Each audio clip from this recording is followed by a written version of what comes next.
Hello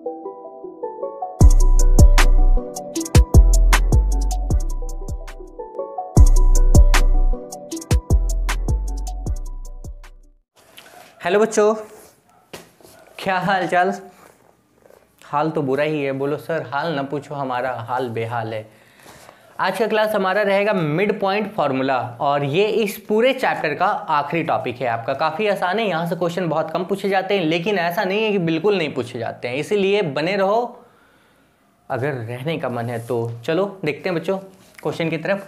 मेरा नाम पता ही है ना, पता है नाम? हाँ, हमारा नाम क्या है, हमारी पहचान क्या है बच्चों? कुछ नहीं, नाम काम में कुछ रखा नहीं है, आप पढ़ो, ये आपके लिए काफ़ी इंपॉर्टेंट है। चलो बच्चों चलते हैं। तो एक बार रिकेप करो।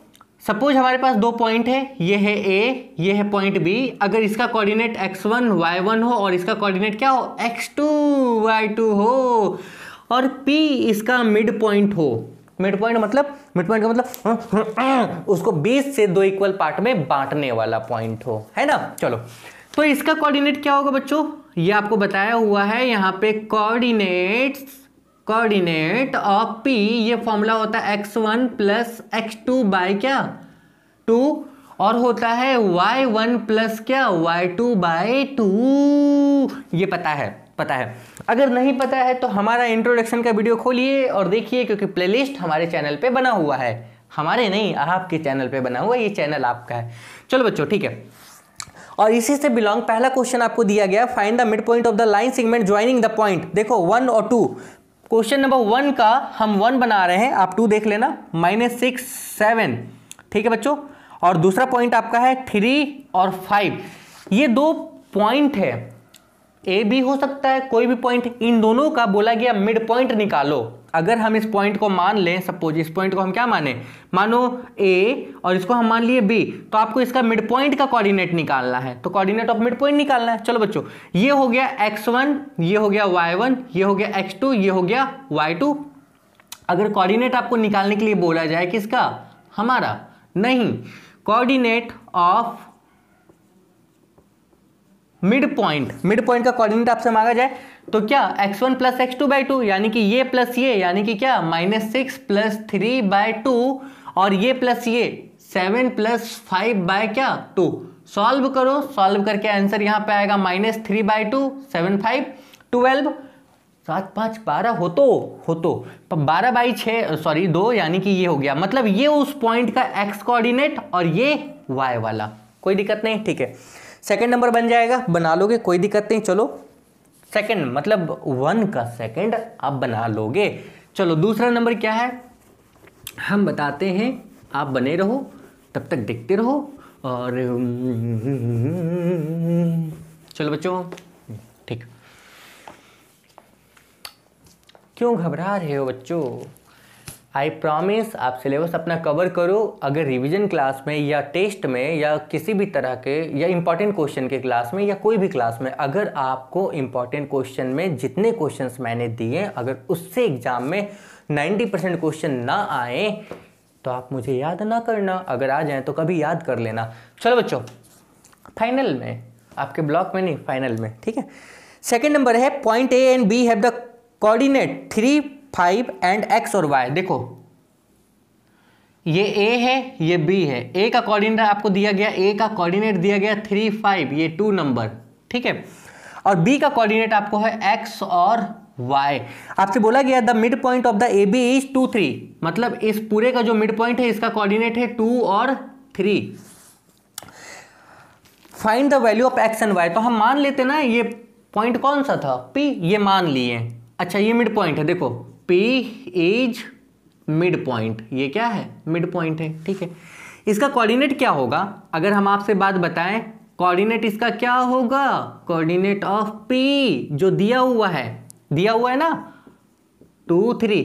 इसके कोऑर्डिनेट का फॉर्मूला क्या होता है बच्चों, क्योंकि ये मिड पॉइंट है तो इसका कोऑर्डिनेट का फॉर्मूला क्या होगा, x1 प्लस x2 बाय 2, और क्या y1 प्लस y2 बाय 2। चलो बच्चों, x1 कितना था 3, x2 कितना है कुछ नहीं तो x बाई 2, y1 कितना है 5, y2 कितना है कुछ नहीं तो y, ये, और ये दिया है 2 और 3। ये x वाला x के साथ y वाला y के साथ कंपेयर करो, x y निकाल लो। यहाँ पे आप एक स्टेटमेंट डाल देना दोनों तरफ बराबर करने पर। इसको आप इंग्लिश में कैसे लिखोगे? Comparing both side. जब करोगे तो ये इसके बराबर यानी कि होगा 3 + x/2 = 2। यहाँ से 3 + x अगर आप निकाल लो तो ये होगा 2 2 जा कितना 4, और x निकाल लो तो 4 - 3 यानी कि 1। उसी तरीके से इसको इसके बराबर जब करोगे तो ये होगा 5 + y, 3 2 जा 6 यानी कि y, 6 - 5 यानी कि क्या 1। कोई दिक्कत? क्लियर? चलो नेक्स्ट चलते हैं। नेक्स्ट तीसरा नंबर। तुम तो धोखेबाज हो, रोज रोज नहीं आते हो। तुम्हारी बात कर रहा हूँ, अपनी नहीं बच्चों। चलो ठीक है, सेकंड नंबर में, थर्ड नंबर में क्या बताएंगे? माफी चाहते हैं। ABC are the vertices of the triangle ABC। ठीक है, क्वेश्चन नंबर 3 देखते जाओ। ABC, A का दिया हुआ है पॉइंट, ये है 5 और 3, ठीक है। B है -1 और 1, C है 7 और -3। क्लियर? हाँ। L is the mid point of AB। AB का जो पॉइंट है वो है L, and M is the mid point of the AC। यहां का है M। सो करो LM equal to half BC। होगा ही होगा, ये थ्योरम आप 9 में पढ़ के आए हो कि भैया एक ट्रायंगल का ये मिड पॉइंट है, इसका ये मिड पॉइंट है, तो भैया ये जो लेंथ होगी ये वाली ये इसके पैरेलल भी होती है और आधी भी होती है। अब यहाँ पे मिड पॉइंट से प्रूव करना है, चलो मिड पॉइंट से प्रूव करते हैं। काम ये करना, ये कोऑर्डिनेट आपको मिल जाएगा। कैसे? ये मिड पॉइंट है, देखो L इज मिड पॉइंट, इसका कोऑर्डिनेट आपको मिल जाएगा ये प्लस ये बाई 2। अगर हम आपसे बताएं ये है A, ये है B, ये है 1 1 और ये है 5 और 3, और यहाँ पे क्या था? L था। तो इसका कोऑर्डिनेट आप निकाल लोगे ना, निकल जाएगा। उसी तरीके से M का कोऑर्डिनेट निकाल लोगे, ये AC था, ध्यान दो, ये है A कितना 5 3 और ये है C कितना 7 -3 और ये क्या था M। इसका कोऑर्डिनेट निकाल लोगे, मिड पॉइंट है। अब ये दिखाना है ये लेंथ इस पूरे लेंथ का हाफ है, तो डिस्टेंस फॉर्मूला से आप LM निकाल लेना, निकाल लोगे ना। डिस्टेंस फॉर्मूला क्या होता है? डिस्टेंस फॉर्मूला ये होता है क्या? x2 - x1 का whole square plus y2 - y1 का होल स्क्वायर। भैया ये लेंथ निकल जाएगा। उसी तरीके से ये वाला लेंथ निकाल लेना, निकल जाएगा। x1 y1 x2 y2 या x1 y1 x2 y2, उससे कोई लेना देना नहीं है। पॉइंट आप इधर का x1 y1 मानो या उधर का x1 y1 मानो, निकल जाएगा। तो आप देखना ये जो लेंथ होगी ना, इस पूरे लेंथ की क्या होगी? आधी होगी। यही तो दिखाना था। ये LHS ये RHS दिखा देना, शो कर देना, सॉल्व कर देना। ब्रिलियंट बच्चे हो आप लोग, कर सकते हो। ऐसा थोड़ा ना नहीं कर सकते हो, बिल्कुल कर सकते हो। चलो बढ़ते हैं हमारे अगले लक्ष्य की तरफ। Given M is the mid point of the AB, find the coordinate of A। M दिया है, B दिया है। चलो इसमें कैसे करेंगे? देखो 4 नंबर में, 4 नंबर में क्या है? 4 नंबर में ये है M is the mid point, ठीक है। ये M मिड पॉइंट है किसका? AB का। अगर ये A है ये B है, ठीक है। पहले केस में A निकालना है, हमको नहीं पता A क्या है, तो हम ये XY मान लेते हैं। M आपको दिया है 1 और 7 और B दिया हुआ है कितना? -5 और 10। ये पहला क्वेश्चन। दूसरा क्वेश्चन अगर इसी में बता दें B निकालना था, मान लो यही क्वेश्चन हम यहाँ पे लिख रहे हैं, सेकंड नंबर। ये 1 नंबर था, ये सेकंड नंबर है इसका। यहाँ पे ये है A, ये है M वही मिड पॉइंट, और ये है B निकालिए। अगर A दिया है 3 और कितना? -1, ठीक है। M दिया है -1 और कितना? 3। B नहीं दिया है, तो हम इसको क्या करते हैं? XY मान लेते हैं। क्लियर? ठीक है बच्चों, क्या काम करेंगे? कुछ नहीं करो, M मिड पॉइंट दिया हुआ है, तो भैया जब M मिड पॉइंट दिया हुआ है तो काम क्या करना है? इसके कोऑर्डिनेट वाला फॉर्मूला को अप्लाई करो।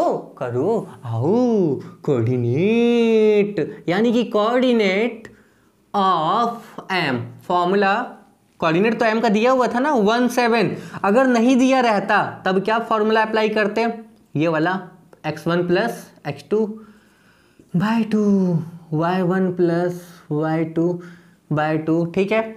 x1 क्या? x1 y1, भैया x1 नहीं दिया है, x है, x2 -5/2, y1 y2 10/2, और यहाँ आपको दिया है ये 1 और 7।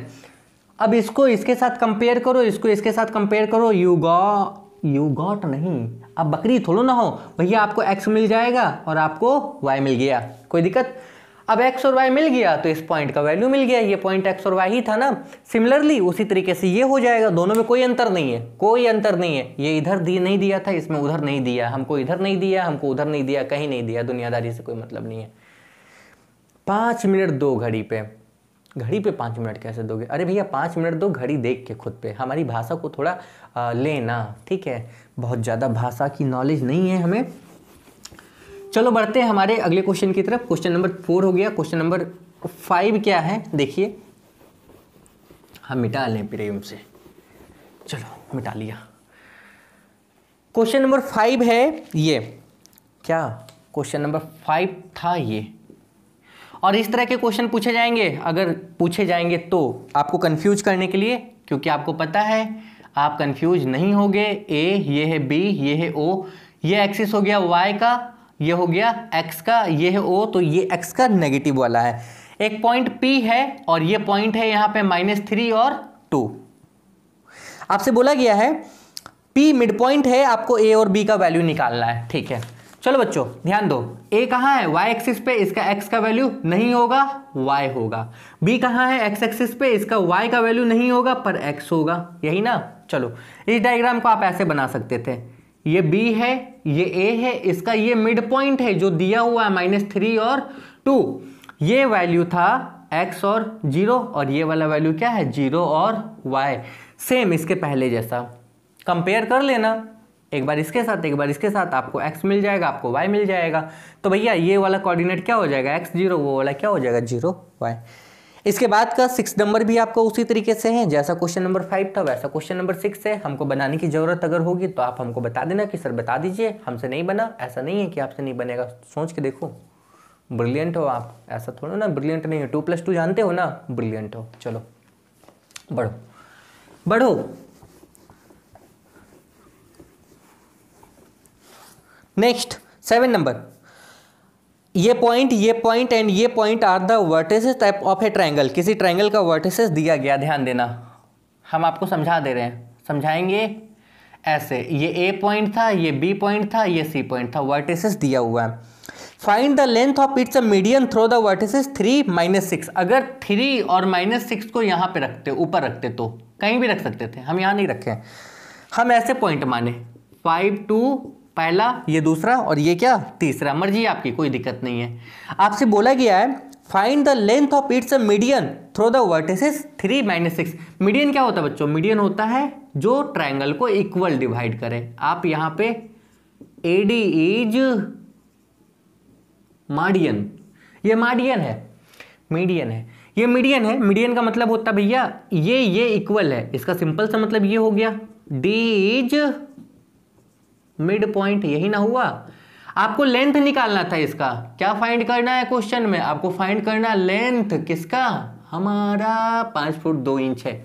नहीं बच्चों 5 फीट से भी कम है, हम छोटे हैं, छोटे कद के हैं, ठीक है। ये तो वीडियो में हम बड़े बड़े नजर आ रहे हैं, ठीक है। चलो बच्चों ठीक है, कोई बात नहीं। तो काम क्या होगा? काम ये होगा, ये काम होगा, थोड़ा पहले लिख ले, हाँ ये भी अच्छे से देखो। डी मिड पॉइंट है, इसका कोऑर्डिनेट आप निकाल लोगे यहाँ पे, बोलो नहीं निकाल पाएंगे। x1 y1 x2 y2, तो x1 + x2/2 y1 + y2/2 ये निकल गया। अब इसका लेंथ नहीं निकल जाएगा डिस्टेंस फार्मूला से।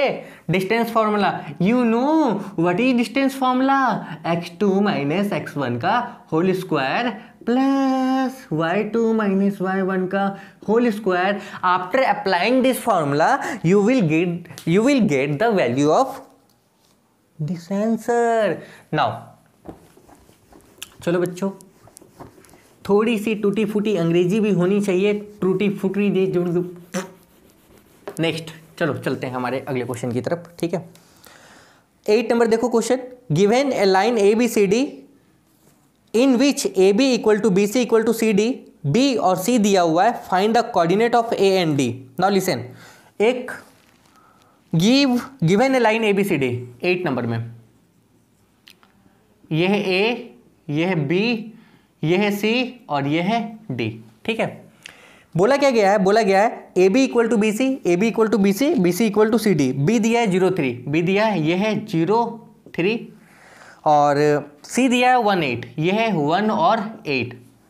आपसे मांगा गया है ए और डी का कोऑर्डिनेट, इसका कोऑर्डिनेट और इसका कोऑर्डिनेट। ध्यान दो, इसका कोऑर्डिनेट हम मानते हैं ये x है और ये y है, ठीक है, और इसका कोऑर्डिनेट हम मानते हैं ये है x1 और ये है y1। मान लिए बच्चों, ध्यान दो, ये चारों बराबर है, सॉरी तीनों बराबर है, ये तीनों बराबर है। अगर हम इस दो पॉइंट को पकड़ें तो ये मिड पॉइंट हो जाएगा ना, ये आधा बराबर ये आधा, मतलब ये मिड पॉइंट हुआ। ध्यान दो, आप इसको पकड़ो, ये ए, ये सी, ये x और y, ये आपका b मिड पॉइंट है इसके लिए, और यहां पे आपका हो गया 1 और 8। स्टेटमेंट क्या होगा, b is mid point for A C. काम वही होगा, कोऑर्डिनेट ऑफ b अप्लाई करके कंपेयर करके x y का वैल्यू निकाल लो। और जब आप इसको पकड़ोगे, किसको, b d को, तो b कितना था 0 3, ये है c 1 और 8 और ये आपका क्या था x1 y1। तब ये c क्या हो जाएगा, मिड पॉइंट हो जाएगा। Now c is mid point for B C. यही कोऑर्डिनेट तो निकाल लोगे ना, ये इसका भैया, इसका कोऑर्डिनेट क्या होगा, ये सी का कोऑर्डिनेट क्या होगा, सी का कोऑर्डिनेट का फॉर्मूला ये प्लस ये बाई 2 यानी कि 0 प्लस x1 बाई 2 और ये प्लस ये बाई 2 यानी कि क्या हो जाएगा 3 प्लस y1 बाई क्या 2। अब यहाँ से कंपेयर कर लोगे भैया, ये आपका हो गया x1 बाई 2, ये क्या हो गया 3 प्लस y1 बाई क्या 2। इसको इसके बराबर, इसको इसके बराबर सॉल्व करो, x1 y1 मिल जाएगा, ये पॉइंट मिल गया। बना के तो आ ही रहे हो एक टाइप के, थोड़े से स्टेटमेंट चेंज है और कुछ नहीं। ठीक है, next, one end of the diameter of the circle is इतना, find the coordinate of the other end if it the centre is इतना।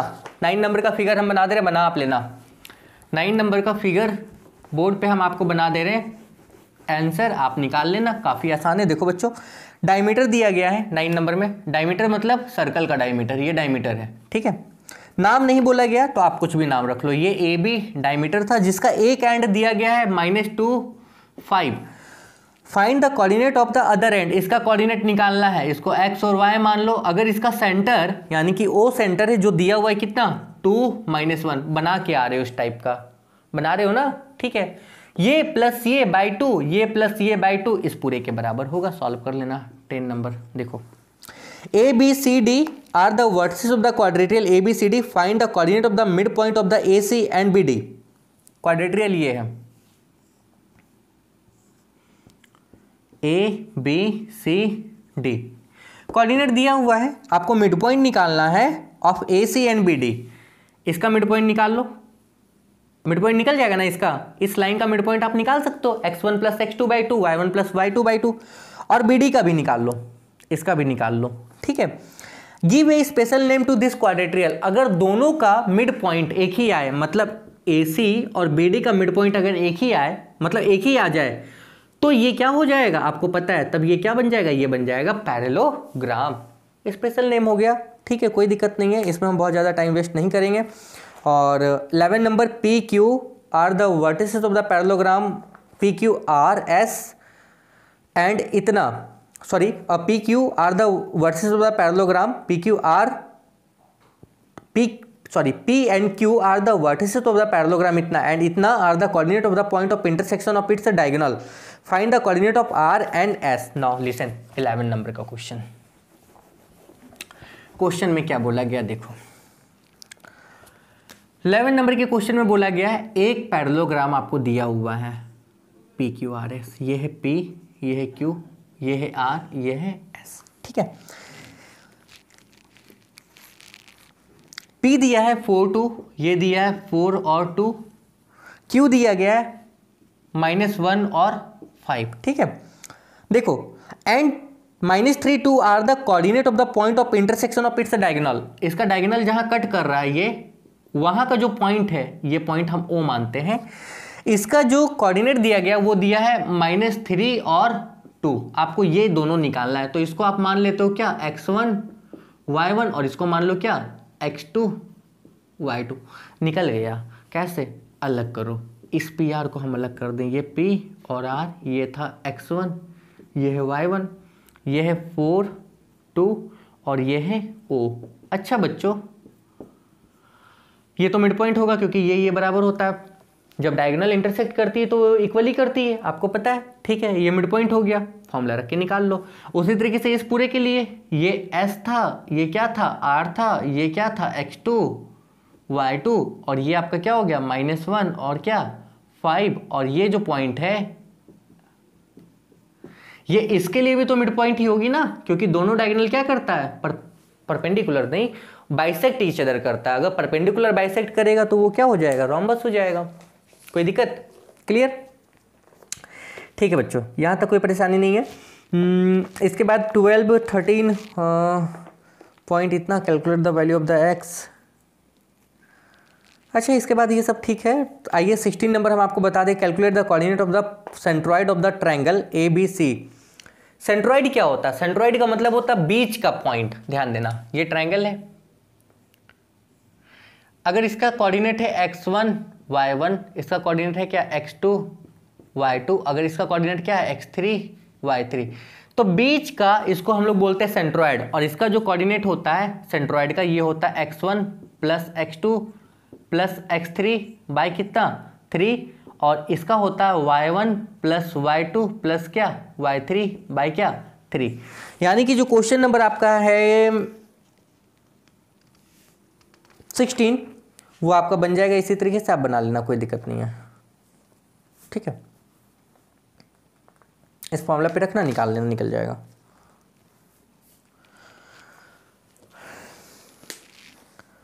तो बच्चों, आज के हमारे क्लास में हमारा जो मिड पॉइंट का जितना इंपॉर्टेंट क्वेश्चन था वो सब हो गया। इसमें कुछ बचा ऐसा नहीं है जो आपको स्पेशली बताया जाए। ठीक है, और जो प्रीवियस ईयर्स के क्वेश्चन आए हैं आप उनको देख सकते हो, किस किस टाइप के क्वेश्चन आए हैं। उनमें से सबसे ज़्यादा, आओ ये तो मिटा रहे हैं, अब ध्यान दो, हम आपको बताते हैं।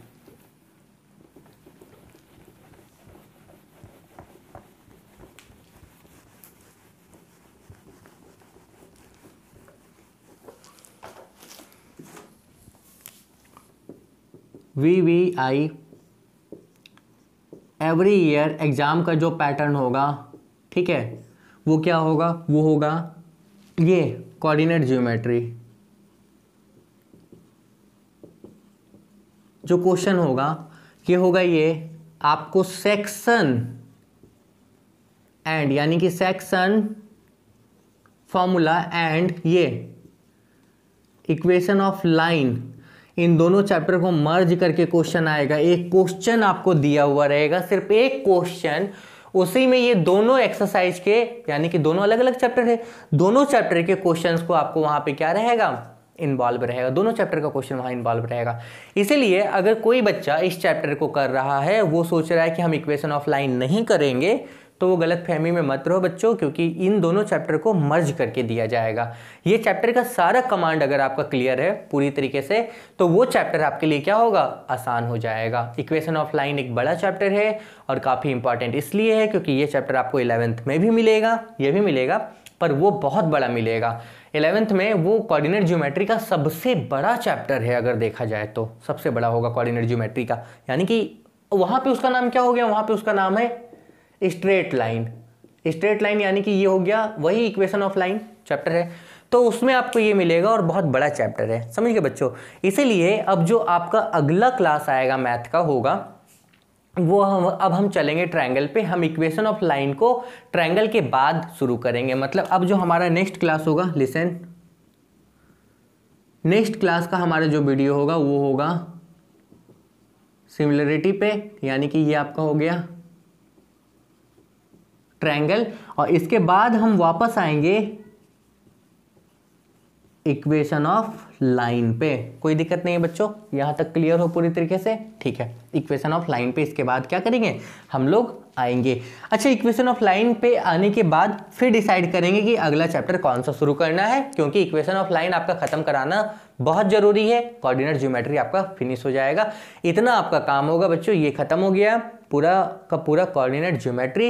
ये याद रखना कि ये चैप्टर का कमांड रहना बहुत जरूरी है। आप तभी एग्जामिनेशंस के क्वेश्चन को सॉल्व कर पाओगे, या जब हम रिवीजन क्लास कराएंगे तो आप बहुत आसानी से समझ पाओगे, क्योंकि रिवीजन क्लास में हम उन क्वेश्चंस को कराएंगे जो एग्जाम में आ चुके हैं या जो एग्जाम में आएंगे। अगर आपका टारगेट है 2021 मैथ्स में, अगर आपको चाहिए 90% से क्या एबव, अगर ये चाहिए, ये 90% से एबव अगर ये चाहिए, तो डेफिनेटली रिवीजन क्लास इसको जरूर अटेंड करना, गारंटी हम दे रहे हैं। तब तक के लिए all the best and have a good day. बने रहो, देखते रहो।